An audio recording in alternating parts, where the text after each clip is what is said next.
Hey everyone, this is Chris, and you're listening to One Cross Radio.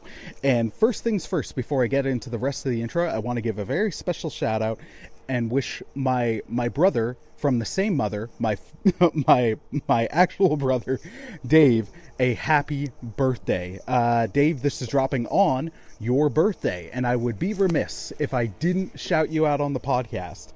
I'm not going to let you know I'm doing this, so you're going to find out when you listen to this episode.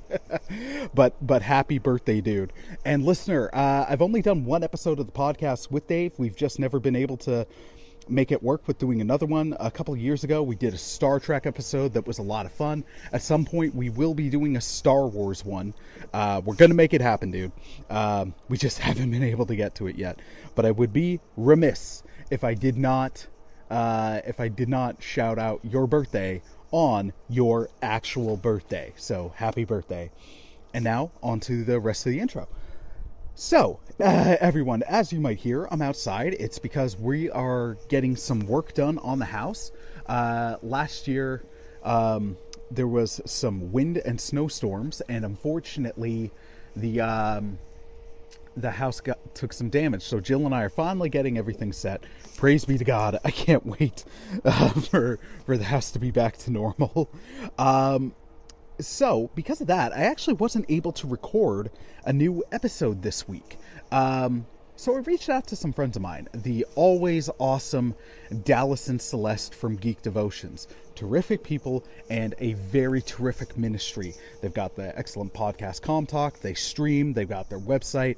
I cannot recommend them enough, everybody. Please check them out. The link to their stuff is in the description. And the main reason I reached out is because last December, I was on an episode of their podcast, CommTalk, and it was a sub-series of CommTalk called BVR. It's B's Views and Reviews. It's hosted by a wonderful gentleman named Branson, who's a terrific host. He made everything so much fun. Branson, I also got to shout you out. You're the bomb. You're the bomb diggity. And it's too late to recover from that.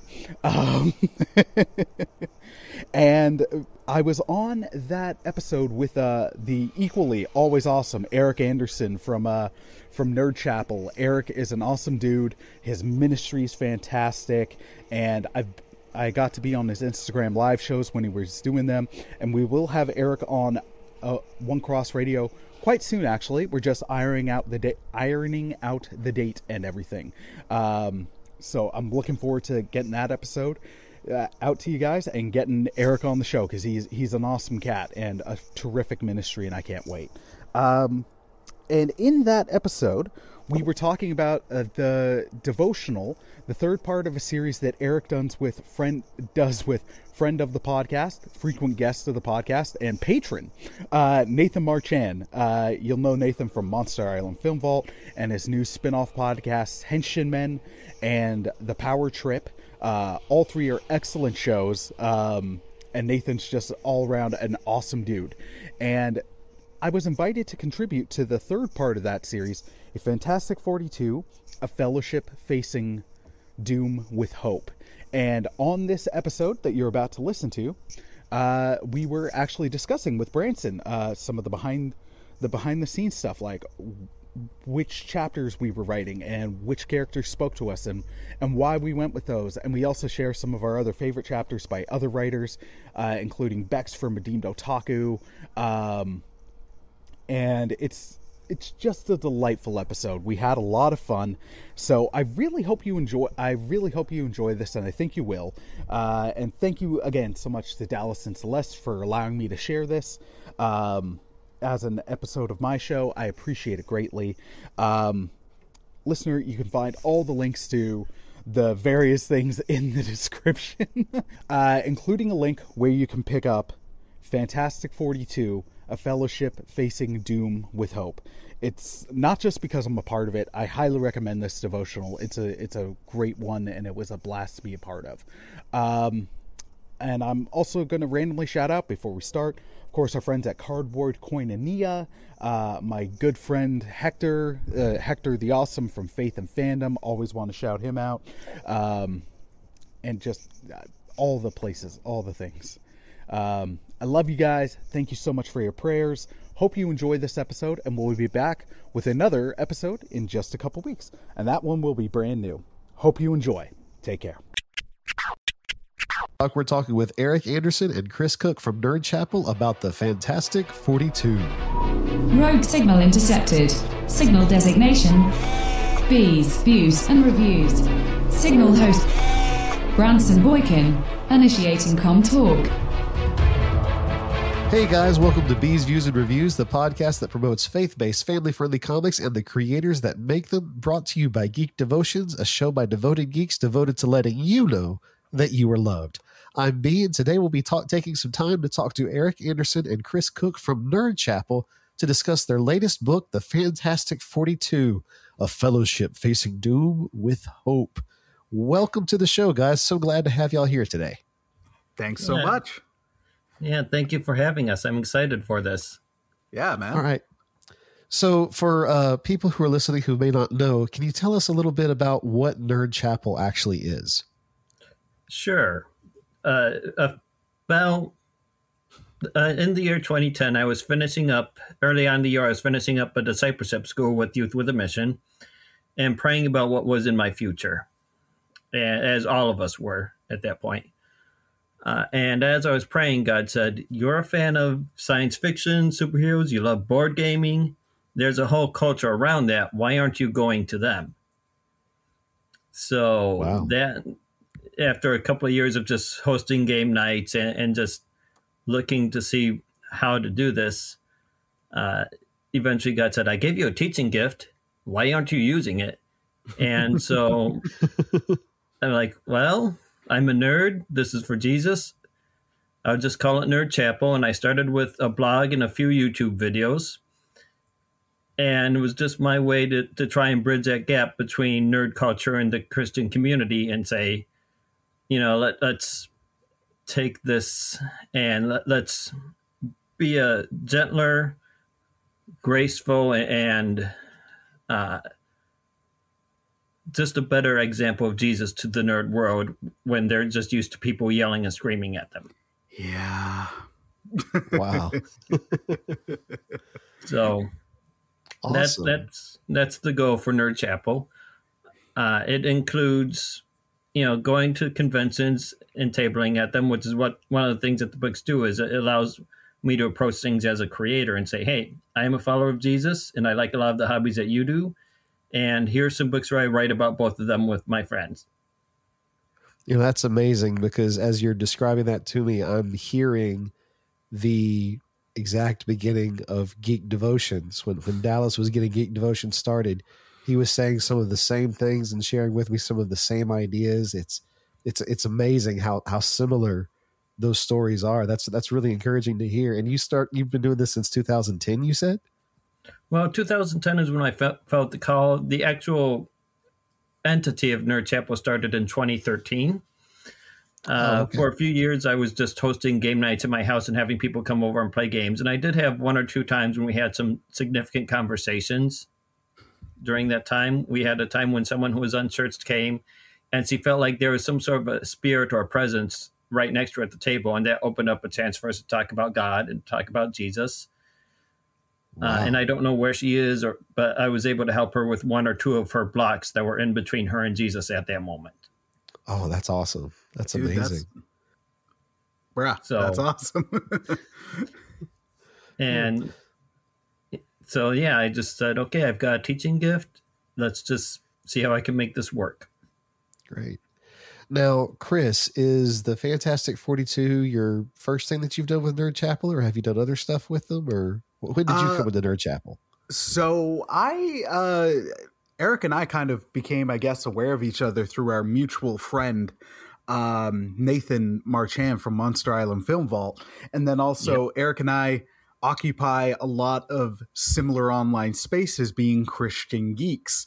And he's been wonderful enough to have invited me to his Monday evening shows twice now. So that's been a lot of fun getting to chat with Eric at some point soon. I'm hoping I can reciprocate and have him on my show on my One Cross Radio podcast.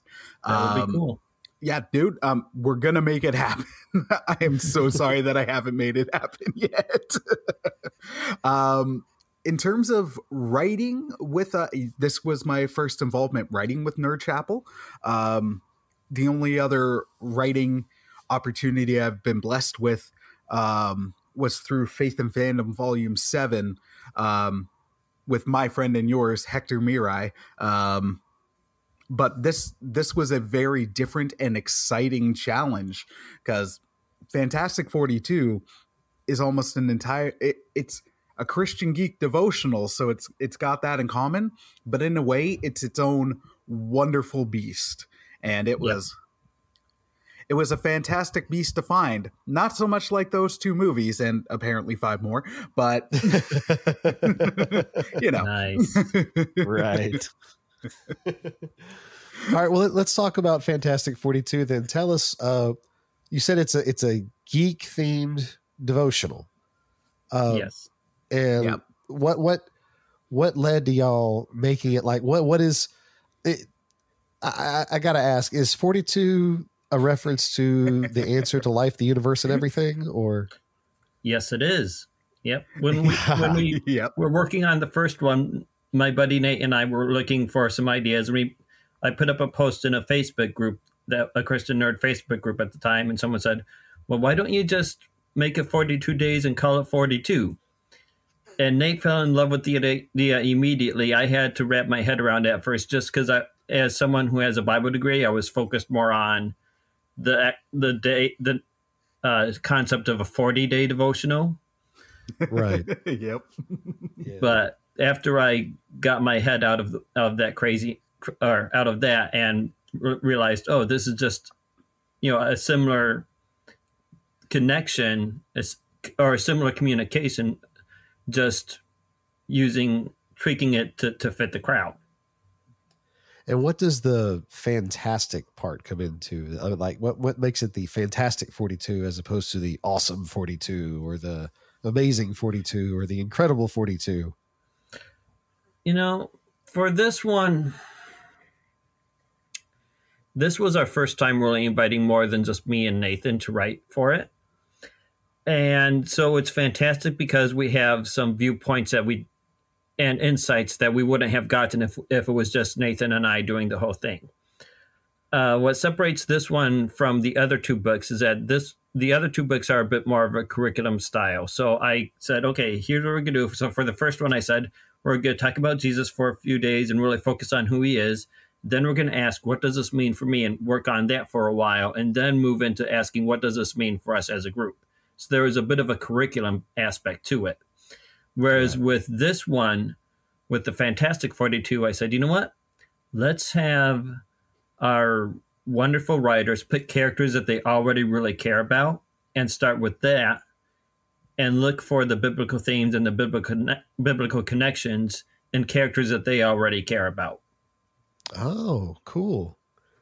So basically, there came a day unlike any other. Yes. When Earth's mightiest writers had to come together. Exactly. I can't help it. I'm a Marvel fan. I had to work that in there somehow. Oh yeah, no. I've been a fan through chatting with Nathan and Eric about the 42. I'm aware of its connections to Guardians, not Guardians. Sorry, Hitchhikers. Oh Yeah. man, the nerds are coming for me, guys. But I love how puntastic it is because it's so easily applicable. Like when I saw the last book, the second one was called The New 42, right, Eric? Yes. Yep, and that one 42. that one was coming out around the time of the, to put it nicely, hit or miss DC New 52 initiative. So I'm just loving how you can apply it. And Fantastic 42, that just rolls. It makes you think of an excellent comic book series, a not excellent, hit or miss is too generous, several film adaptations, Right. but a cartoon show in the 90s that had the most wonderfully 90s theme song that if Marvel, if you don't adapt it, I'm going to be so disappointed in you. I still sing that theme song. Like in the shower, I will rock out. Reed Richards is elastic. Nice. You know, the It's sad so thing is, good. somehow I was not in tune with that Marvel show during the 90s as a kid. I saw the Spider-Man show and I saw the X-Men show, but I didn't see the other cartoons that Marvel had going at that time. So I caught up with that and with one or two others from that era via a thing called Disney Plus. Yep. Yes. Within the last year. But yeah, I mean, we made sure to have an entry on some group called the Fantastic Four in this book, written by Scott Bales, who is a superhero aficionado and has written a couple of superhero themed devotionals. And shout out to Scott, because he also wrote a chapter based on the best Fantastic Four movie, The Incredibles. Yes. Yep. You know, I'm glad you said that, because I had seen that so much. I was like, okay, we have someone who's really strong, someone who can stretch, Yep, and someone who can generate force fields. And then instead of a fire guy, we have a speedy guy, but he's still a hothead. Yep. Yes. Yes. A friend of mine and frequent guest, I'm not sure if he's going to hear this, but he's a pastor friend of mine, Steve Lambert. Every single time we talk favorite superhero movies, he will always say, like, the best Fantastic Four movie, my favorite one is The Incredibles. And he's the one that put those comparisons on my map. I'm like, man, you're absolutely correct. Fan Four Stick doesn't hold a candle to it. Yeah. It was pretty ridiculous how great The Incredibles is. And The Incredibles 2 was also really good. So right on. It was. And you know, Disney did Big Hero 6. That was I don't dope. understand why there's not a crossover. Oh, Big Hero 6 was so good. Yeah. It was. And well, so my thing that I wanted Disney to do is to say, okay, Pixar, we own you. We also own Marvel and we own Star Wars.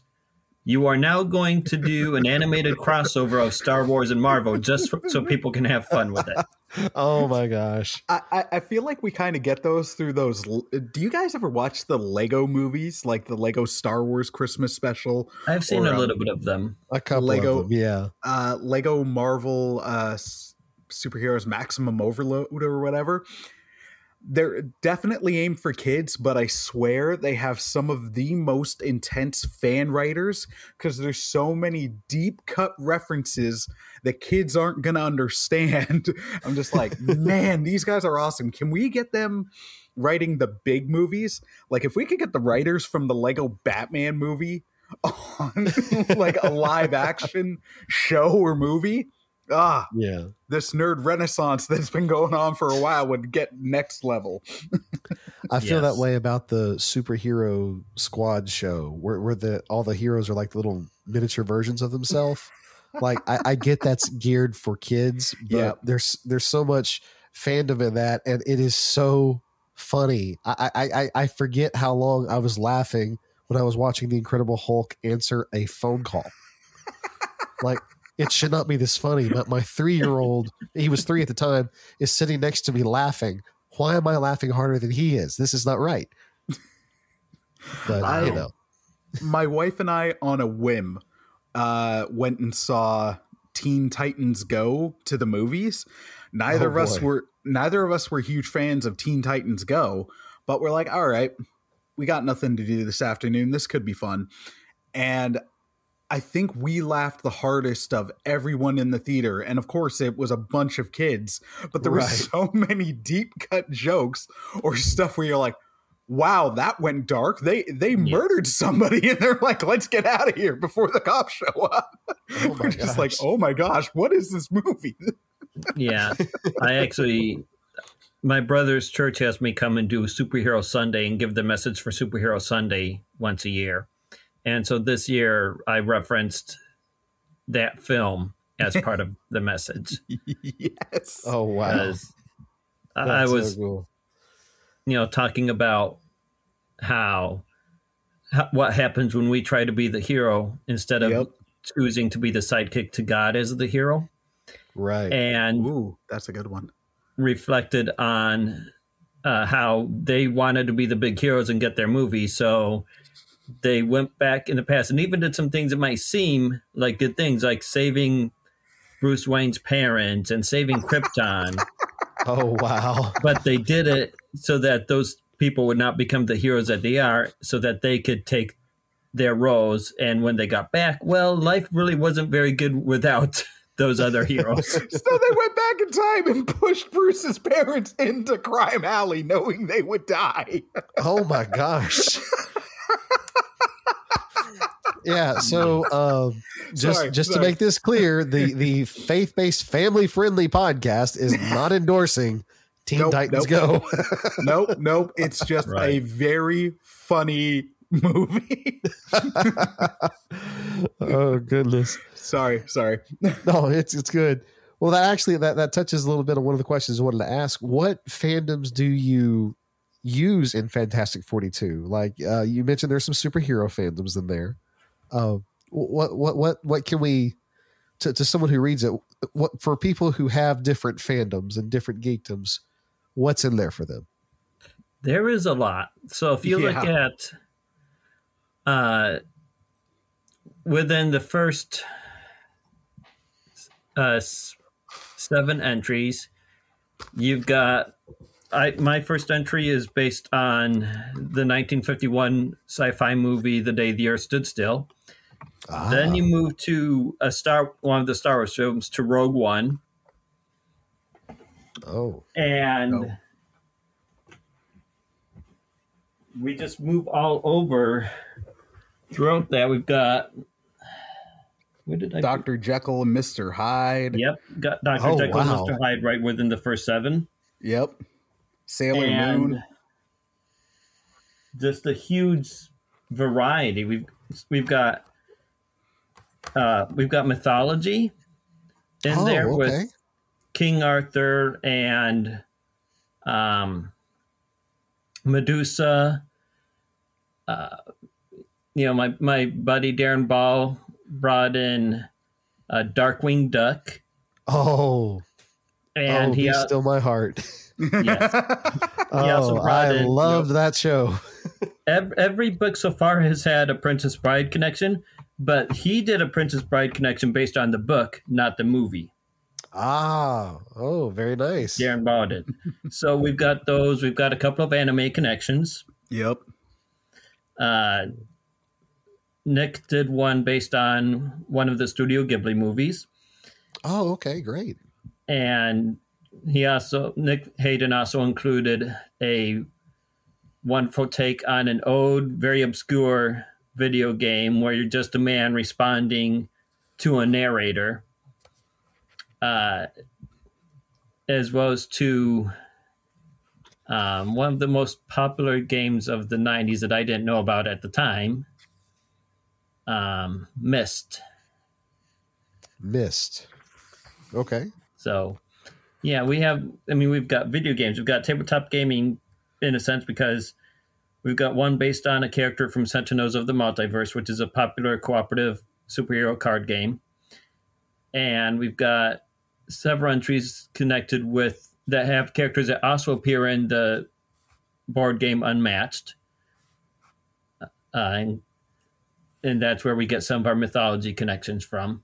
Mm-hmm. So we've got mythology, anime, science fiction, superheroes, video games, connections with tabletop gaming.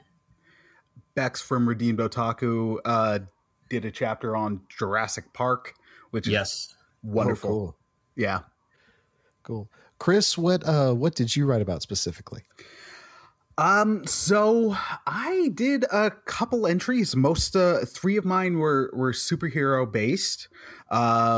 one was based on one of my favorite, most recent characters added to the DC Pantheon, Jessica Cruz, aka the Anxiety Lantern. I'm a believer I'm a believer who struggles with anxiety. I have general anxiety disorder, mild depression, and there was an issue that was just so incredibly powerful because it was legitimately what happens. Like, it was depicting an experience so accurately. You're just like, man, it's awesome that comic books can do this.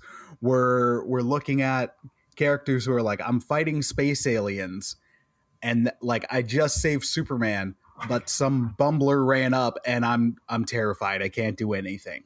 Oh, wow. So that writing about Jessica Cruz, Moon Knight, because there was a fantastic issue where he was stopping a terrorist attack and he was going through his several different identities. If you're a Moon Knight fan, you know he has many personas, and those personas aren't just roles he plays. They are people he becomes.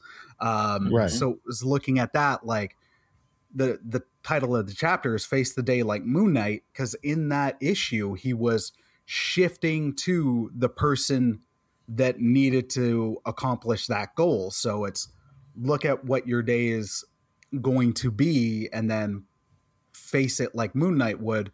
Be prepared and put on the armor of the Lord. Looked at slaying the dragon like of Eustace from Narnia, and his redemptive story. And Eustace is such a good character. And also, I love Will Porter. He was fantastic in the movie. I know people don't love the Don Shredder movie as much, but him and his majestic eyebrows were fantastic, and it's cool that he's popping up in the MCU. I am looking forward to that. I know, it's just this. Side note, it's so cool and weird at the same time that a couple of years ago, Honest Trailers made the joke because we had Guardians and Ant-Man. It's like, we're Marvel. We're picking our projects on a dare. We're getting characters that are so obscure now that you're just like, man, what a time. What a time. I think there was like either an SNL skit or something that was basically, it was shortly after Guardians of the Galaxy came out, and it was basically Marvel can't fail. Yeah. So they started making up completely random, like the ski adventure, Marvel, Winter Pam. With the exception of Inhumans, their track record is impeccable. Right. We don't talk about Inhumans. That's just I did another chapter on Oracle, Barbara Gordon, and how the Bat Fam like calls on her in their time of need because she's the eye in the sky. So we have that, but with God, and it's, no offense to Babs, she's a fantastic character, but she's also a fictional character, and God is not that. God's real, and he can help us so much more than Babs can. And another chapter on Dinobot from Beast Wars, outstanding character. And anybody fight me, I will say that Beast Wars is the pinnacle of Transformers storytelling. I'd have to agree with you on that. Don't get me wrong, I enjoy Generation 1. It's a lot of fun, but they really explored some stuff in Beast Wars from episode 1, because Robot, there's an episode where the Maximals think they've beaten the Predacons, and they're getting ready to go back to Cybertron, and Dinobot's just kind of out of sorts. He doesn't really know what to do with himself, and Rat Trap makes the comment. He says, Dinobot fought on our side because he knew we'd win, not because he honestly believed in our cause. Yep. And that struck a chord with me of a guy fighting because he wanted to be on the winning side, not because he believed in what he was fighting for. Yep. And that character arc was really, really, and this is a kid's show. I know. Well, and at the end of the day, both were toy commercials. I'm not going to deny that Beast Wars wasn't an advertisement for toys, but I know Gen 1 fans love it. I was at, like, I'm 34. I was born in 87, so I was at the tail end of it. And I never saw anything with the depth with stories that you got with Beast Wars, because it was around with the 90s where we were getting Spider-Man, the animated series, Batman, Beast Wars, X-Men, where it's like, Right. hey, kids are watching, but we're going to throw in a bunch of adult themes because chances are their parents are watching with them, and we're Yeah. not going to get gross about it while we do it. Right.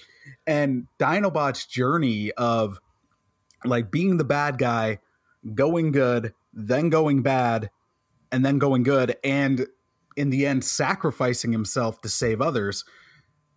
I think that's something a lot of us as believers can resonate with us. I mean, we're constantly Absolutely. on a walk. We're constantly going to be tempted or stumble back into our old Predaconian ways. Right. But we've got people around us who can uplift us, forgive us, encourage us. And they're not weird purple airboarding apes. Optimus's only good form was the first one. They just got progressively weirder after that. Yeah. Yeah. All right, guys. Well, we're going to take a short commercial break. When we get back, we'll keep talking about the Fantastic 42.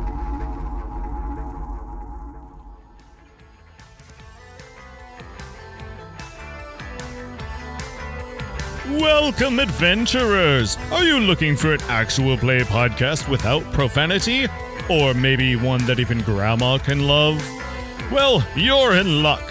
Introducing Playing Games with Strangers! A bunch of voice actors get together to play Dungeons & Dragons 5th edition and weave a tale of comedy, tragedy, and dad jokes.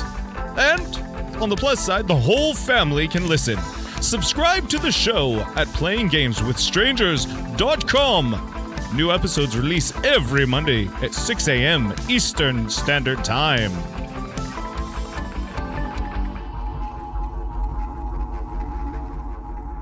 All right, this is fun. Why are we whispering? Because we can. And we're still on a dramatic. You should work this into the break. It'd be funny to come back in on this. What's going And we are back to B's Views and Reviews. I am B with Eric Anderson and Chris Cooke from Nerd Chapel, having way too much fun. And we are talking about the Fantastic 42, their geek-themed devotional book that has just come out. Before the break, we were talking about the different geekdoms and fandoms that you connected with in your devotional. What gave you the idea to do a geek-themed devotional in the first place? Like, I know you, Eric, you had talked about, I've got these things I'm interested in. I have the gift of teaching. I should do it. What made you decide to specifically put it in a book form? So, if you walk into a Christian bookstore and go to the devotional section, more than likely you will see a lot of devotionals written for fans of sports and written for hunters and outdoorsmen. And a lot of devotionals just in general written for women, or, the women's tea group type of devotionals. Right. As I was looking in, that is. yeah, it is scary. Yeah. As I was seeing this back in 2013 and 2014, I said, "There's nothing here for my crowd and my hobby set," and I just felt like I need to be part of changing that. So I called up Nathan Marchand and I said, "I'm going to write devotional books, a devotional book for fans of the things we like. I want you to do it with me." And in prayer, I felt like God said, "Nate, you have to ask Nate to do it with you," which is good because he has much more of a history with writing than I do. So I could come at it from the theology end, he could come at it from the writing end, and we could put our strengths together. Awesome. And that's kind of really what put it out there. Was I was realizing that Christian culture as a whole was not trying to connect in a meaningful way with the people I was trying to reach. And I felt like, short little read a few pages a day type of book would be a good connection and an easy way to bring people into things. So That's awesome. yeah, it just felt like the format God was calling us to, and it felt like there was a big need because people were. It's funny how some people in the Christian world don't seem to understand how many redemptive themes are found throughout nerdom. Oh, Throughout all absolutely. these different crazy stories that we love, there is so much out there to be had, and some people in general in the Christian community just don't see that at all. I mean, Jesus is the ultimate superhero story. It is. You know, He is. someone Yes. with superior power stepping down and helping those who aren't as powerful as he is from Yep. a seemingly insurmountable evil. I mean, that if that's not a superhero story, I don't know what is. Exactly. And the first time I did Superhero Sunday at my brother's church, my whole message was just looking at Jesus from the concept of the heroic story and taking the different pieces that writers will all agree are the make up a hero story and looking at those in Jesus' life. Yeah. Looking at how he has a crazy origin as someone coming out of eternity and being born to a virgin with angels announcing it, but yet still in a very humble situation, and how he had a time of growth as he grew in wisdom and in stature with and in a favor of God and man, and how he had his moment of commissioning. Well, I guess technically two different moments of commissioning, but with being baptized by John the Baptist, and then his moment reading the scripture from Isaiah and saying, this is fulfilled in your hearing. I'm here to do these good works that God predicted years ago through Isaiah. And his whole work of using his powers to heal people and to bring back the dead, and then teaching it, and not just using powers, but leading by teaching, and then going to the point where he faced the worst thing. He died to become the hero, and then God resurrected him. Yeah. So Hundo P.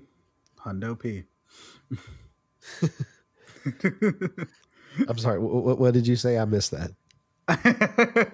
I said Hundo P, and then I paused and repeated Hundo P. What is Hundo P? I'm sorry.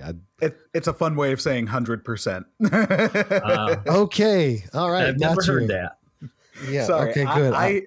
I've got slang that me and my wife use.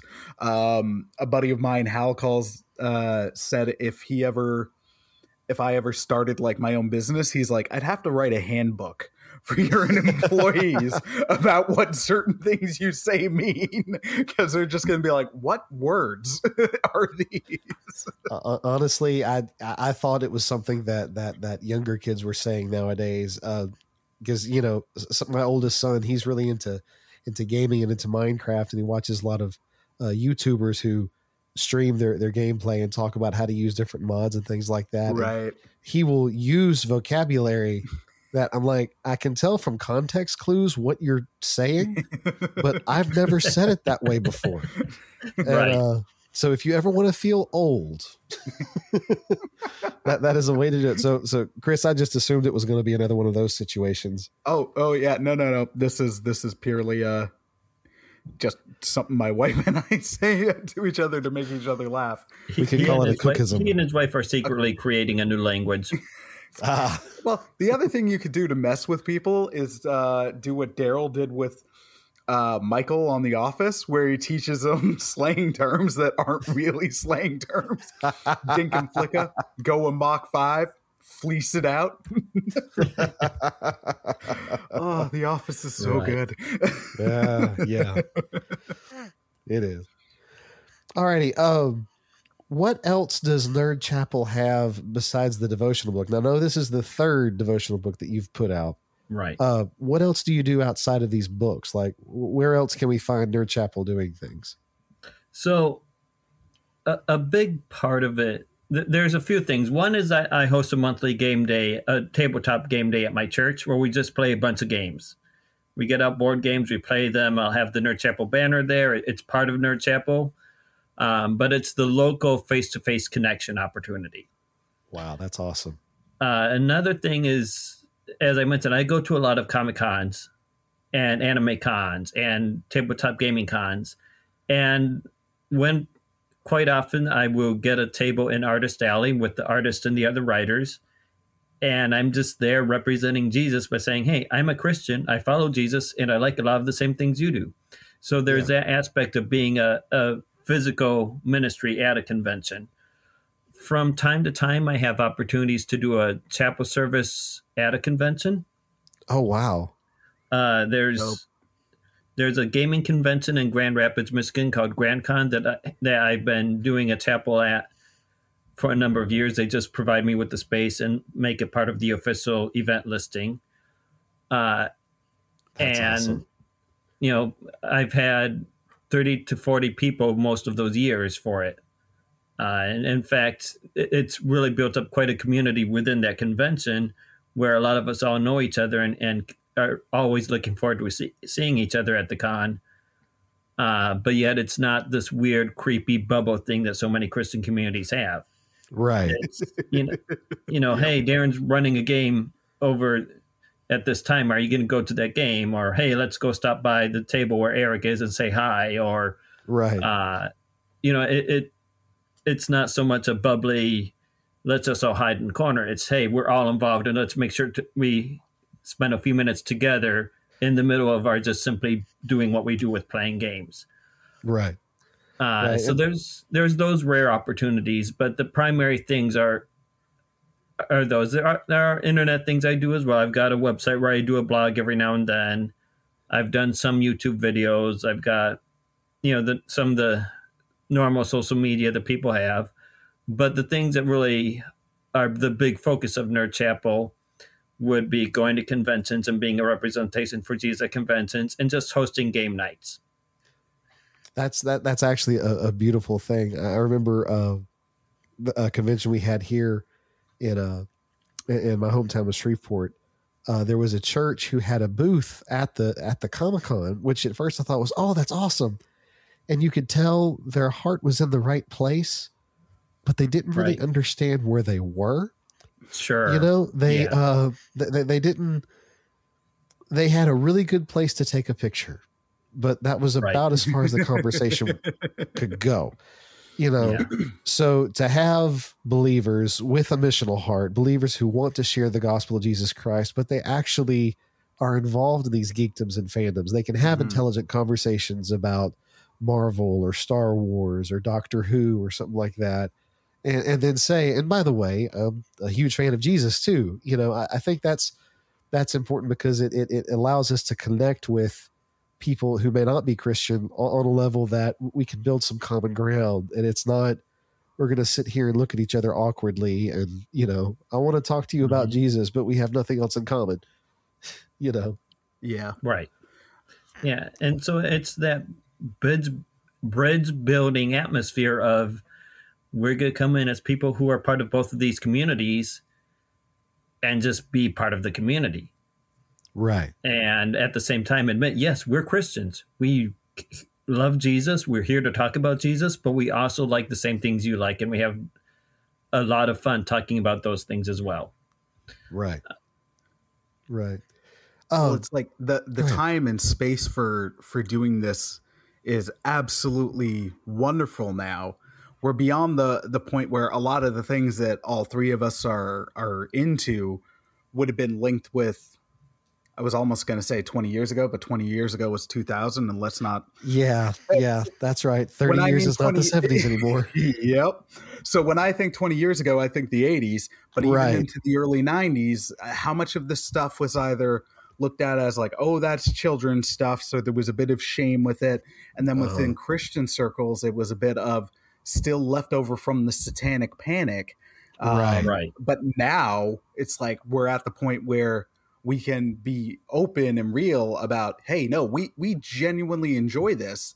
And on the flip side, because people are so open about their fandoms now, you can be open, even broad open about your faith within the other groups, because it's like, hey, the metalhead is also really into I don't know board games, so I'm just going to say really into Kerplunk, just as much as someone else is into Kerplunk.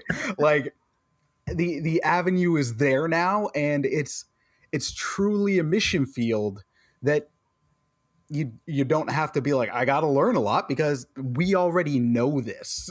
Right. It's exciting. Yeah. Chris, let's take. Oh, go ahead. It's the time. Yeah, I don't think I have any more to add. I think I just thought I did. Chris, it's the kerplunk. It threw you off. It made the brain go kerplunk. Chris, let's talk for a quick moment about your podcast. What is your podcast about? So I do have two podcasts. The primary one I have is One Cross Radio. And that was kind of born out of, I used to have two different blog sites. One where I'd write stuff that was a little more serious, very faith-based, and how my faith would inform how I live, how I vote, and how it intersects with politics and all those interesting things. And then I also had the side one where I'm writing about geeky stuff and talking about movies and getting excited about friggin' Alpha's Magical Christmas, because it's just so wonderfully awful. It's fantastic. That at some point, a buddy of mine's like, dude, why don't you just combine these both? Because they're both you. Right. And it was born out of, on the older website, I was doing interviews with people, but you lose a lot when you do a text-based interview. You lose tone, some of the very funny moments and all that. Right. So case in point tonight. Exactly. Kerplunk. Kerplunk. I'm just going to hammer that one until it's not funny. And it's so basically I One Cross Radio, what I'm trying to do is just be like, all right, let's talk about geeky things, but still in as loving a way as possible. Something I've started to do recently is some more video stuff on the Instagram and on YouTube. I'm calling them the shorts. And with those, I'm looking at some other things that I might not do a full episode on. Like someone's asked, like, why are you a fan of the idea of universal basic income? And I'm not steering our conversation that way, but it's where I can explore that and share in as firm, loving way as possible. We're speaking truth and love and not being a jerk about it. But also kind of expressing, because any discourse we have nowadays just seems to be really, really tense. Yes. Yeah. So it's trying to have those conversations even about light things and trying to keep the light things light. I'm a Star Wars fan, and how egregious has a lot of the people in my fandom been over the past bunch of years? Oh, yeah. Right. Yeah. So it's like, all right, let's try to talk about this in not those tones. Right. And then I have another podcast with a friend of mine who's not a believer, but he's really into a lot of political stuff and starting to dip his toes into getting excited about geekdom stuff. So it's been fun to have those conversations, because he and I know each other. We've known each other since we were 8, but we're two very different people. We do have different perspectives, but I guess the idea of it is like, hey, let's record our good conversations, because these are possible to do when you disagree with each other and you give each other good faith. Yes, sure. So that one's called Radio Arcade. We just started it recently. Podcasts are fun, man. They're a lot of work, as you know, Branson. But they are. Yes. Well, I'm just going to take this moment to give a shout out to Dallas, because he's provided most of the equipment I have to do a podcast, and he does all the editing. all I do the fun part. I sit down and talk with you guys and talk about stuff that I think is fun. And then I send it to him and he waves his magic wand and suddenly there's an episode. So also for our listeners and members of the Devoted Geek Life and Geek Devotions, our own Dallas Mora has written the foreword for Fantastic 42. And Dallas, I challenge you to leave this in the podcast. Do not edit it out because you did a good job and you deserve the accolade for it. So leave it in here. Dallas, and I'm going to know if you take it out. Dallas, leave it in here. I'm going to say now, when I listen to this, if you take it out, I will make sure I include this note in the beginning of an episode of mine. You're going to get those deserved kudos, buddy.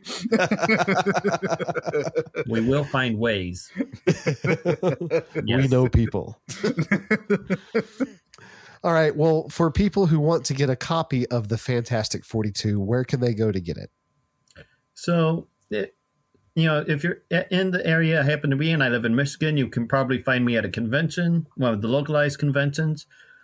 If you can't find me or Nathan Marchand, or, if you don't find any of us writers at a convention or a book event selling it, you can go to this thing called Amazon. It's a little store you might not have heard of. It's very different from the Lady Warriors. It's very different from the Lady Warriors because they sell stuff. The Lady Warriors, they don't sell stuff, but this group, they sell stuff. You can go to this place called Amazon. You can find the Fantastic 42, the New 42, and 42, Discovering Faith Through Fandom, all of them on Amazon. Awesome. All right. Well, thank you so much for being on our show today, guys, and for geeking it out with me. Thank you all to the listeners for tuning in. Be sure to follow Geek Devotions on all of our social media, Facebook, Twitter, Instagram, the whole 9 yards. Also, be sure to subscribe to us on your favorite podcast catchers and leave reviews. Also want to encourage you to check out Nerd Chapel and One Cross Radio for my distinguished guests. Thank you, Eric and Chris, for being on the show today. Thank you. And, thank you, man. It's been an utter blast. I've enjoyed it. I've enjoyed it. All right, guys. Thanks for listening. Until then, stay devoted. Peace and love.